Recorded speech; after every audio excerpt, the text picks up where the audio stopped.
What up, people?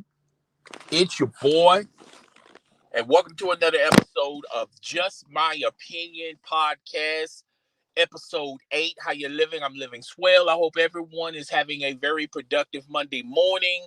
I know a lot of you guys are getting ready to get your shopping finished as far as Thanksgiving. Thanksgiving is on a Thursday. Then we all know what happens after Thursday. Black Friday events goes down. There's a lot of there's a lot of stores out there, retail stores that already started their quote unquote Black Friday event weeks ago, but it's official uh, after Thanksgiving, Cyber Monday for Amazon and Overstock and all those online places. But anyway, how y'all doing? This is not what this video is about. Your shopping needs and things of that nature, giving you information what's going on out there. But this is a live stream about what took place last night. The Los Angeles Lakers went to uh the Los Angeles Lakers played the Detroit Pistons, and I watched the Detroit Pistons. I watched that game from to start to finish.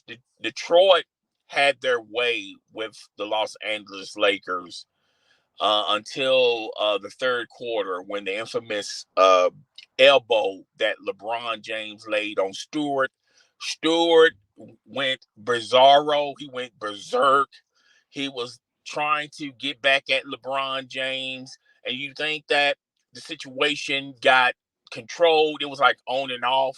Uh, calming him down, and then he'll just get livid again and try to run after LeBron James. A lot of people are talking about how none of LeBron James' teammates really stood up for LeBron James when Stewart was going after him. I'm assuming a lot of people thought that people were going to jeopardize being suspended as well uh, to fight Stewart.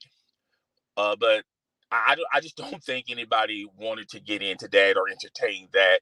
I don't think anybody was advertising, I want those Stewart hands. And you had a lot of people talking about how nobody stood up for LeBron on that matter. And you kept hearing about AD didn't want none of that.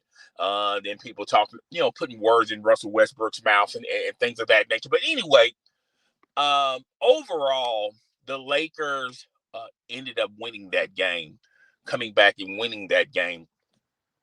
And I'm here to tell you guys, as far as that game goes, there's going to be consequences and repercussions because of that game. Uh, I imagine the NBA is going to fine and suspend. Well, first, LeBron James. I definitely think there's a suspension for LeBron James. I don't think he's going to be gone a long period of time, but I do feel like there may be a suspension for LeBron James, even though he stated after the game and during the game that he wanted to walk over there and apologize to Stewart, saying that it was accidental. But if you look at the beginning of that quarter, you knew that ultimately it might get physical and there may be an altercation later on down, because Stewart was having his way with LeBron James as far as when it comes to the low post. And I think LeBron James got a little irritated. Uh, Not only that, his team was underperforming at that particular time, and the frustration was built up on LeBron James. And even though, as far as the elbow goes, a lot of people say it was an accident, and people look at angles and stuff, but angles can fool you. Camera angles can fool you. One angle can show that, well, it was an accident, and then if you look at another angle, well, there was some intent there. And you can't really go by angles. You just got to go by the story in itself leading up to that point. And I felt like frustration was building on LeBron James, and he got and there's another side. There's another flip side to this coin. When you're an older player and you lost your athleticism, uh, your mind is sharp as a tack. You're already producing it in your mind that, okay, I'm going to take this ball, I'm going to do this, I'm going to do that. and you're laying it out. But when you give the commands to your body is not feeling it. It's not going to produce those tasks like it once did when you was younger, when you was a younger player. And I feel like LeBron is frustrated about that. He's also frustrated with the team's with the team's performance. I'm pretty sure LeBron James is frustrated with his teammates. A lot of teammates. Everybody was talking a good game before the season started. That they're willing to take sacrifices. They're willing to sacrifice their time. They're willing to sacrifice. Maybe not getting the ball all the time. Willing to sacrifice positions and things of that nature. Everyone was talking all this good game before the season started. And I've been telling you guys ever since day one, this roster is flawed. And also said to you guys that this roster reminds me of when LeBron James' second stint with Cleveland. He wanted the organization to get Derrick Rose. The organization got Isaiah Thomas. Uh, he wanted the organization to get Dwayne Wade. I mean, the organization did exactly what LeBron James wanted. And in return, the organization lost their future. They mortgaged their future for that particular season, and they're still paying for it even as today, even though they have been drafting well, pretty good with the Cleveland Cavaliers. However, they mortgaged their future to please LeBron, and LeBron still left them. Okay, now that the way how this roster is constructed, it kind of reminds me and harbors me back to when LeBron was with Cleveland. Now, a lot of people want to blame LeBron James. There's enough blame for everyone to Rob Pelinka deserves some of the blame on how the roster is constructed. Jeannie Buss deserves some blame on how the roster is constructed right now. And yes, LeBron James as well, Frank Vogel. But I felt like the Lakers, instead of picking to capture the headlines, they should have picked players that fit what they're trying to do. Okay. There were a ton of players in free agency that they could have signed and, would have helped them as far as a team than signing the big name guys like a Carmelo Anthony who's past his prime. Russell Westbrook. You did a trade for Russell Westbrook instead of getting the solid pick. I think I feel like they should have got the Buddy Hield. They should have went on and traded with Sacramento. And Sacramento, and a lot of people want to blame Sacramento, talking about, well, Sacramento Kings wanted a lot for that trade to work. Yeah, because they knew that the Lakers were they're on the desperate stage. They need to go younger. I felt that the Lakers should have went younger in the offseason, and a lot of teams knew that. Instead, the Lakers went older. And this is what happens when you have an older team. Okay, yes, the basketball IQ is still up there. The experience is still up there. But at the end of the day, you have 82 games, and you have to play these 82 games. And this has always been and always will be a young man's sport. It's going to be a young man's sport. You can't have every position you're old in every position.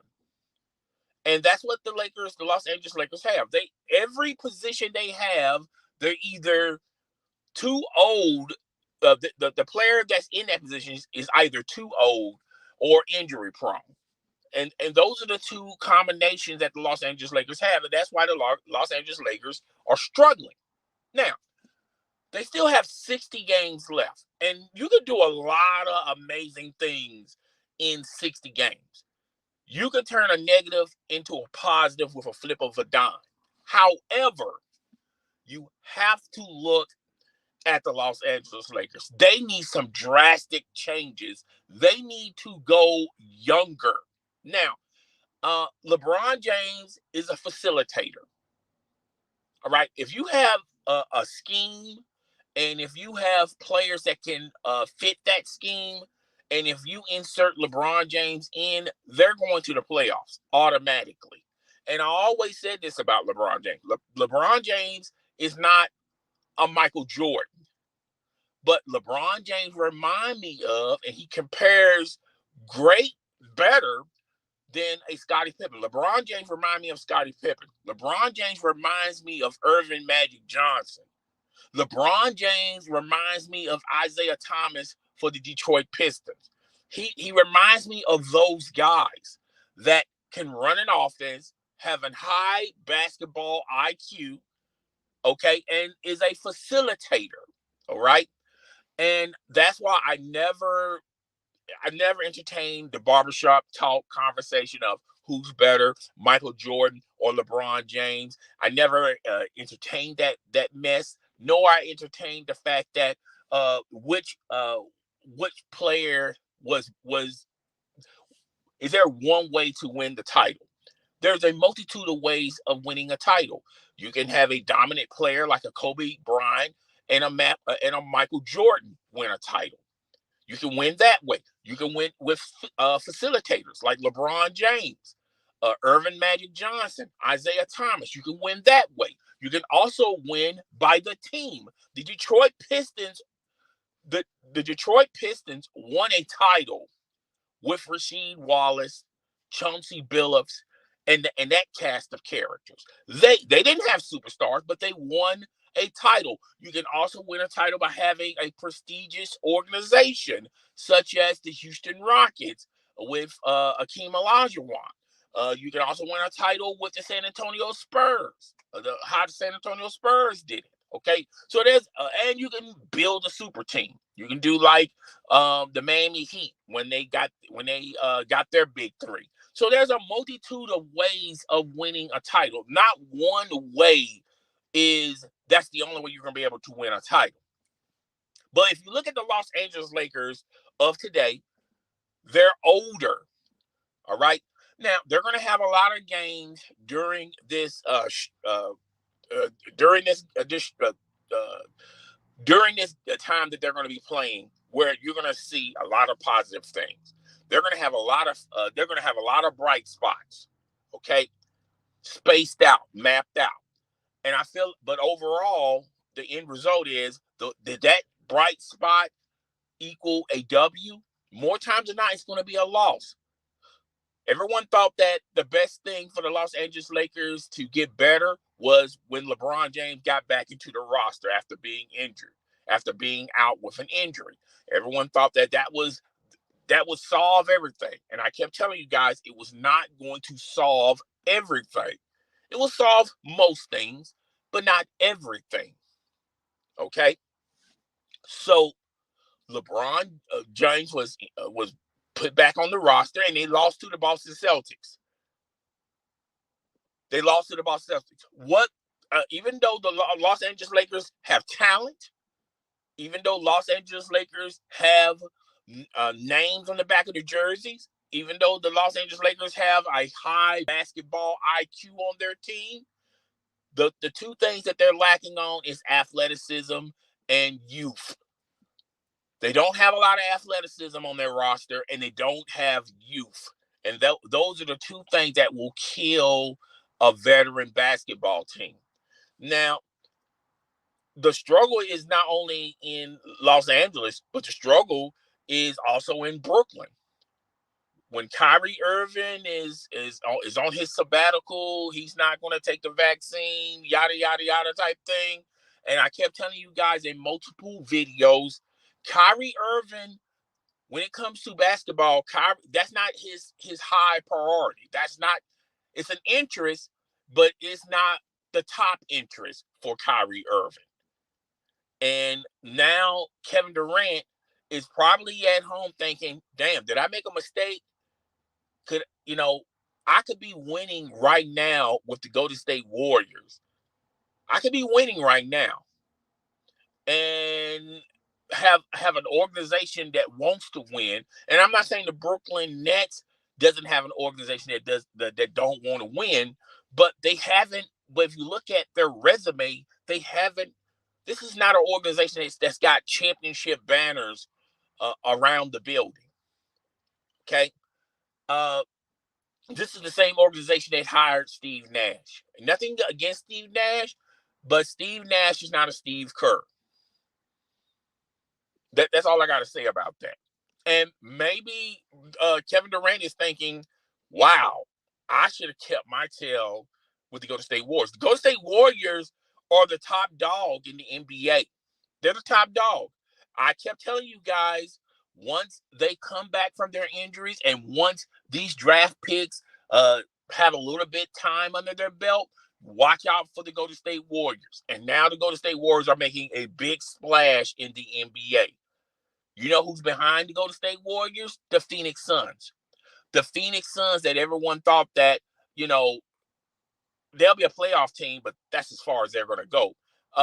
They beat the Los Angeles Lakers in a playoff series. They went to the NBA Finals. Now, what happened along the way, they met up with the Milwaukee Bucks, which is another team that and the Milwaukee Bucks won a title with Giannis and the cast of characters. You don't need a super team to win a title. Look at Toronto Raptors. The Toronto Raptors won a title. They beat the Golden State Warriors, who was supposed to be this super team. Now, they had injuries along the way, and they still had injuries in the finals, but that's no excuse. They still won. But that's the point I'm making. There is a multitude of ways of winning a title. You just don't have to mortgage your future for a super team. We got to have a super team in order to win a title. No, you can have a superstar or a great player and build around that player. And I kept saying in a lot of live streams a couple of years ago, 3 years ago, LeBron James, if y'all say that LeBron James is the GOAT, and if you guys saying LeBron James is on the same, is equal to a Michael Jordan, which I said in the beginning of this live stream, I never compared the two because I felt like the two were different. It's like comparing apples to oranges. But if y'all believe that this guy is Michael Jordan, which he's clearly not, he's more a facilitator, all right? Then how come LeBron James' talent couldn't blend with what the Lakers had when he went to Los Angeles? Alonzo Ball is getting better in Chicago. Like I told you guys, it will have to take time. When you're dealing with a young player, it takes time. Brandon Ingram, who has nothing around him with the New Orleans Pelicans. Zion Williams is still out, okay? And he's doing some good things with the Pelicans. That's not translating into wins and losses for the team. But you mean to tell me LeBron couldn't utilize a Brandon Ingram today, an Alonzo Ball today? The Lakers have pretty much gave up on their future on their draft picks and the talent that they already had orchestrated on that team for an Anthony Davis. And it gotten so bad, they traded Kuz.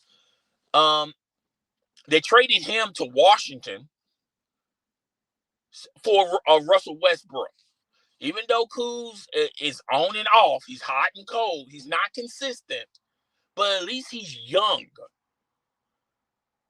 You mean to tell me if the Lakers would have, you mean to tell me that if you were to insert LeBron James with those younger players, you mean to tell me that team couldn't be as better or the same as what they got today?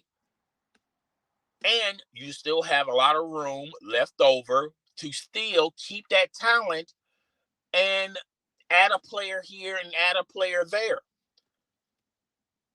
A lot of the reason why the Los Angeles Lakers are struggling, a lot of their problems is this team was poorly constructed. And if you guys want to blame LeBron James, go ahead. But I think LeBron James needed to take some blame. Rob Pelinka need to take some blame.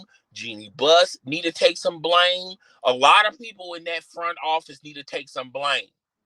But you know what ultimately is going to happen, right? If the Los Angeles Lakers continue to underperform, you know what's going to happen at the end of the season? They're going to fire their head coach. They're going to sacrifice their head coach to save face. Even though the head coach probably didn't co-sign on none of these acquisitions. But he's going to take the blame. He's going to take the fall. He's going to fall on the dagger. And that's fine and dandy. That makes the fans of Los Angeles happy.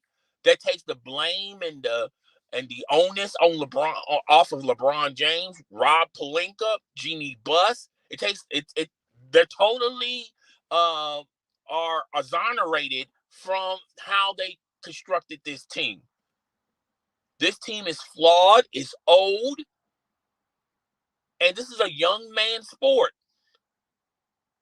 So the Lakers are going to probably have to, if they continue to lose or if they continue to underperform, the Los Angeles Lakers are going to have to make some drastic changes down the road before the trade deadline. I kept telling you about Anthony Davis, who never been healthy for a full season with the Pelicans or with the Lakers. Now, thus far, he's missed games here and there, but just wait. When the season is at the midway point, Anthony Davis is going to get injured again, right on schedule. And my whole thing of it is this team needs some drastic changes. You can't say, now I know LeBron wants Anthony Davis to be the leader of the Los Angeles Lakers. He wants Anthony Davis, the figurehead of the Los Angeles Lakers. All right. And he moved heaven and hell to get Anthony Davis. He even changed his number for Anthony Davis. He helped Anthony Davis get some business deals, off-court business deals. I mean, he's doing everything to make Anthony Davis happy. Anthony Davis is going to have to take a lot. He's going to have to sacrifice the most if he wants to be the numero uno leader of the Los Angeles Lakers. All right, he's going to have to play the five. I know Anthony Davis does not want to play the five, but sometimes sacrifice means more than your ego. He's going to have to he's going to have to play the five. Enough of the floating around the perimeter, enough of setting yourself up for a high pick and roll, enough of the 3-point play. You need to get down the post and play the five. You're the best player for the Los Angeles Lakers for that position.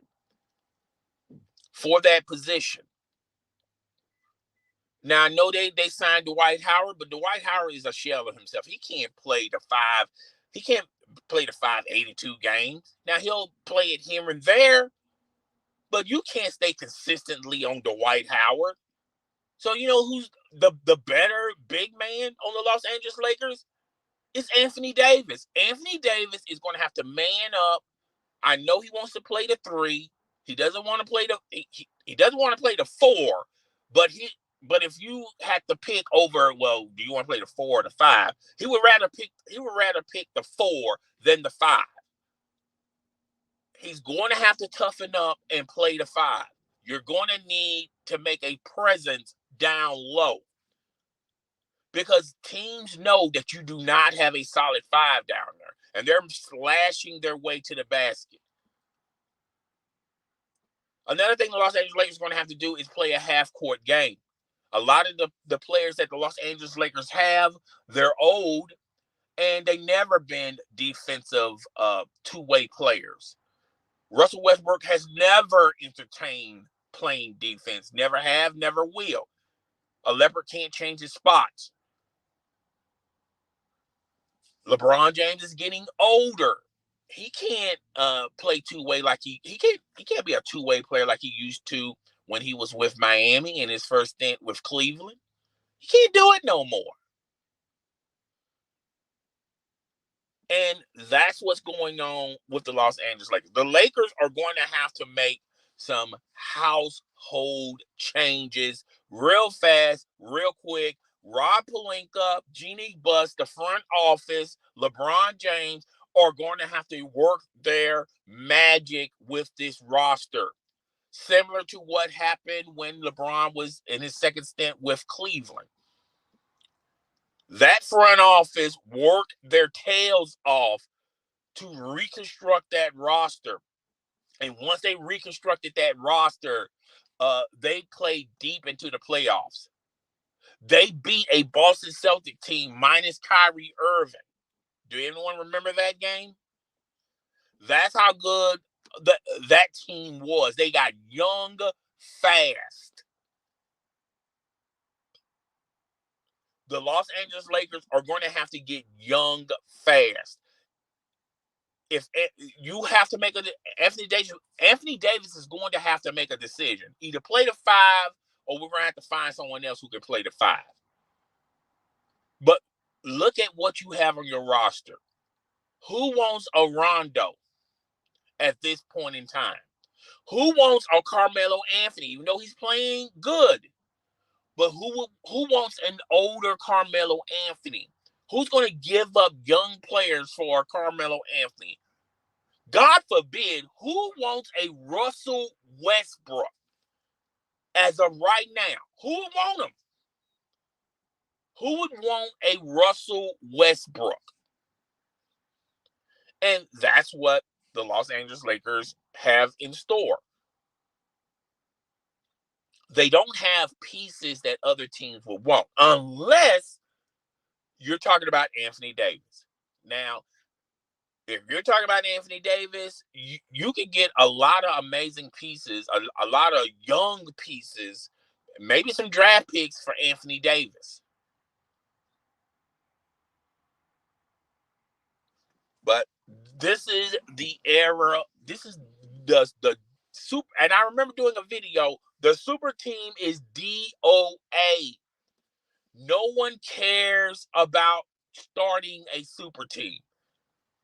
There's too many rules in place for you to even try to create a super team. The super teams are done. Stick a fork in them. Look at all of these places that try to incorporate had a super team mentality. Let's start off with Brooklyn. They wanted to be a super team. Look what's happened. Look what happened to Brooklyn right now. They're struggling.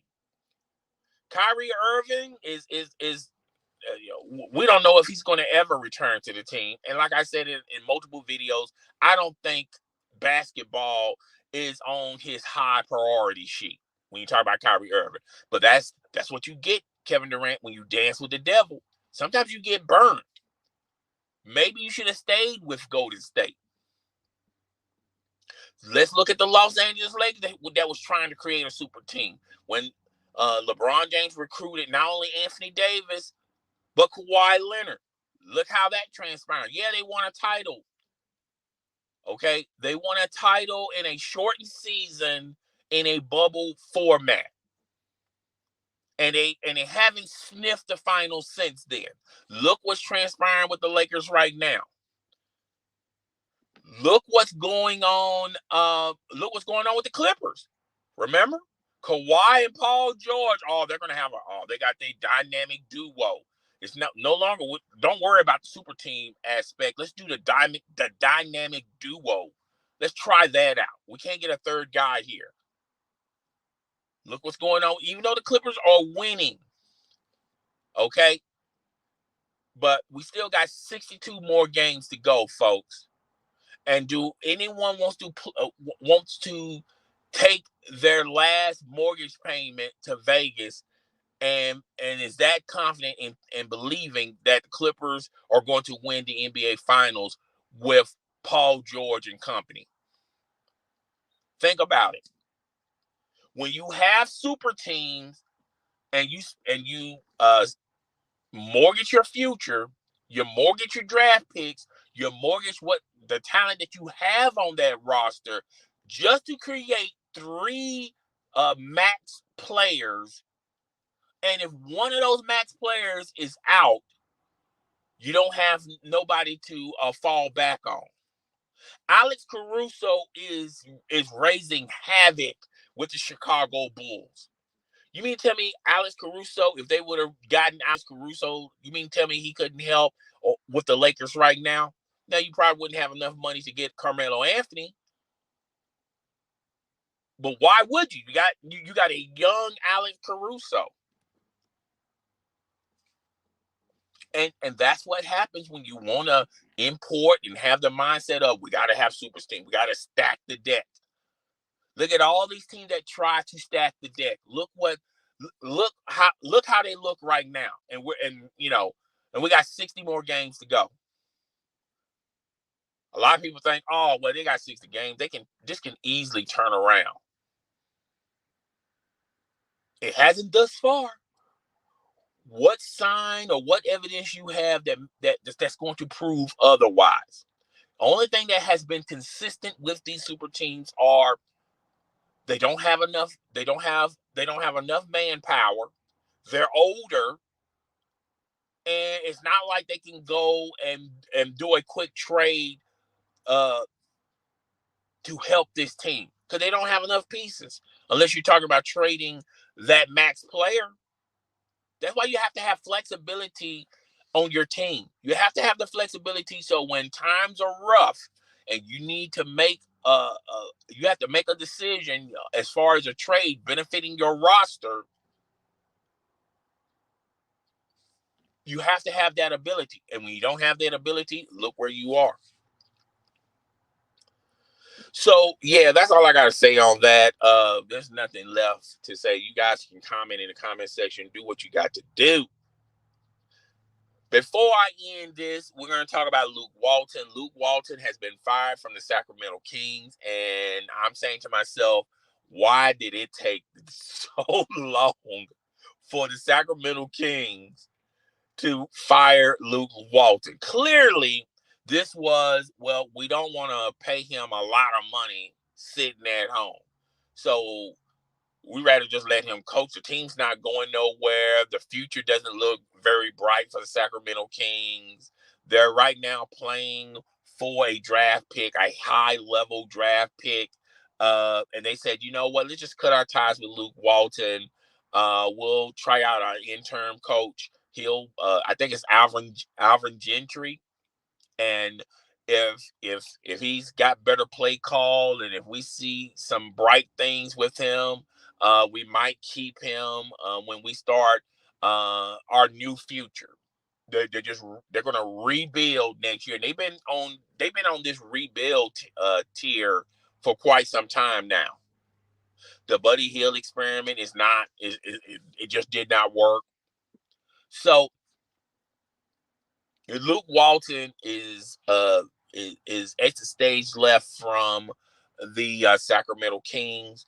I'm pretty sure he's going to land a spot maybe as an assistant coach, one of the assistant coaches on a coaching staff. He probably can help that way. And he's going to have to rejuvenate his he's going to have to recreate himself if he wants to become another head coach. And I believe it was 2 years ago, he was in some hot water with a female reporter.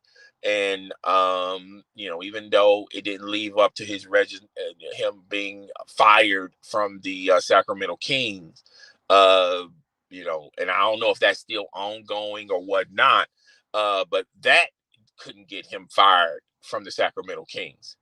And the Sacramento Kings have been underperforming for a multitude of years with Luke Walton. But, I guess the Sacramento Kings organization is going, look, why fire him 2 years early?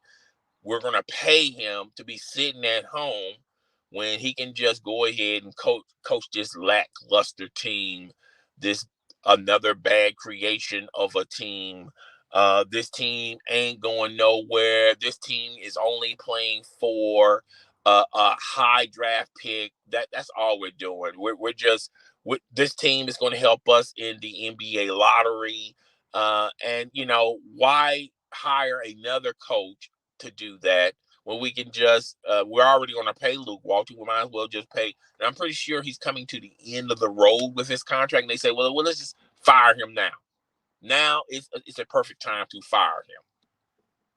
So I just thought, and I'm going to be 100% real. A lot of people are not going to be real about themselves. I said 5-6 years ago that the way the Sacramento Kings were positioning themselves, I thought the Sacramento Kings were going to be contenders. It wasn't going to take long for them to be contenders as far as making it like at the 8th seed on the playoffs. And a lot of things have transpired along the way. A lot of their experiments have done failed. Buddy Hield has proven that he's not a superstar, nor a star, or a star that you can, or a player that you can build around. It's just one disaster after another disaster, and they just lost their way. They just lost their way. And I feel bad for Sacramento.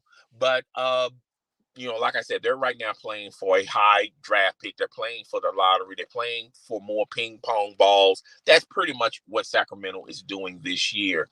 And they said, you know what? We can just go ahead and cut our ties today. Let's cut our ties today. So Luke Walton was fired last night, I believe. And, like I said, his father and Luke Walton got connections to other organizations. And he's probably going to land a job somewhere as an assistant coach or on the coaching staff, on another team. But yeah, that's all I got for Luke Walton. And well, I'm done, guys. I'm done. I'm gonna try to do another episode sometime this week, but I wanted to talk about some NFL, but I don't want to stretch this any longer. We'll talk about it a little bit later. There's an interesting game that happened this Sunday that I need a little time to explain. And I'm going to also explain the consequences and repercussions of that game. And yeah, I'm done. Guys, support the channel if you can. Subscribe, hit the notification bell, hit the like button, comment in the comment section. This really means a lot for the growth and development of this channel. So I really need all hands on deck if you want to see more of this channel. Now, as far as a call-in show, now I done a multitude of videos after I made this announcement of what you guys want. And clearly you guys, even though there was one person that wanted a call-in show, the rest of you guys don't want a call-in show. You don't. I said in numerous occasions, hey, look, if you guys want to do a call-in show when you guys just come in and call in and speak your mind, speak your heart, say what's on your heart, if you guys want that, then some things are going to have to take place, and those things were not taken into place. Okay, so yeah, that's not going to happen. That's not going to happen. So that's not what you want. That's not going to happen. So it's not going to happen. It's no big deal. No skin off my nose. Okay. I will say I hope you guys have a wonderful. If I don't make a video anytime soon before Thanksgiving, I want you guys to have a wonderful and beautiful Thanksgiving. If you're off on Thanksgiving, relax, chill. Eat your Thanksgiving dinner. Enjoy a movie or two, maybe a game or two. I don't know if there's. Oh yes, of course. NFL games and NBA games are going to be going down on Thanksgiving, and after Thanksgiving, be careful out there on Black Friday. Be careful out there, because they're going to be out there. Okay, so just be careful out there. Be safe. I'll talk to you guys later. This is your boy. I'm up out of here. Deuces.